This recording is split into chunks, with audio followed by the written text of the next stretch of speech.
Angela pointed across the lake. Is that Vermont on the other side? Yeah, that's Vermont. I think it's the town of Bridgeport directly across. That peninsula that juts out is called Thompson's Point. I know that much. Okay, said Angela.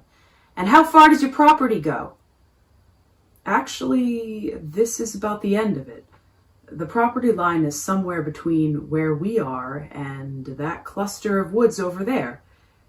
It was all one estate originally, but the land got chopped up over the course of time.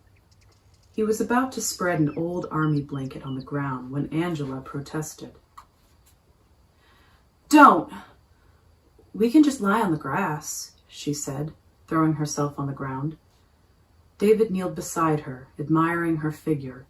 Her middle was exposed, a band of firm olive skin between her faded jeans and a clingy white top. Her black hair flowed across the deep green clover. I like that sweater, he said. Why don't you take it off? Slowly. Angela's face flushed. You have animalistic intentions, don't you? A lot of the time, yes. He glided a hand from her hips to her shoulder. He leaned into her and they kissed. They kissed again, but when David's fingertips started to explore her clothing, she grabbed his wrist. Not out here! Somebody could be watching! Like who? I don't know. Some weirdo, a sex pervert. David made a show of turning his head in every direction. I don't see any sex perverts. You know what I mean. He acquiesced. After all, anticipation was part of the excitement. But once we get back to the house, you're all mine. Is that a promise? Angela said as she sat up and lit a long cigarette. David opened a bottle of wine, filled 2 coffee mugs, and handed her one. He swept a hand over the orange and red landscape. Isn't this place beautiful?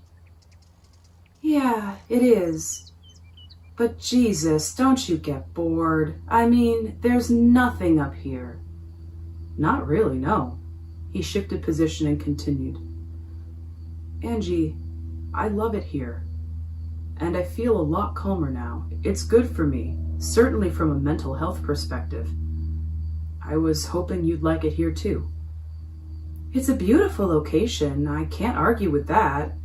I guess you got a lot of house for the money, but... David beckoned her on with a tilt of his head. Well, to tell the truth, I think it's kind of spooky. In light of recent events, he took note of her comment. It's just an old building, but it's funny you should say that. Do you believe there could be such a thing as ghosts? Sometimes I think so. Nope, she flicked her cigarette butt. That's a lot of baloney. This place is getting to you. Think about it. You believe in ghosts, but you don't believe in God. You can't have it both ways. She did have a point. If ghosts were real, and thus the supernatural, why not God as well?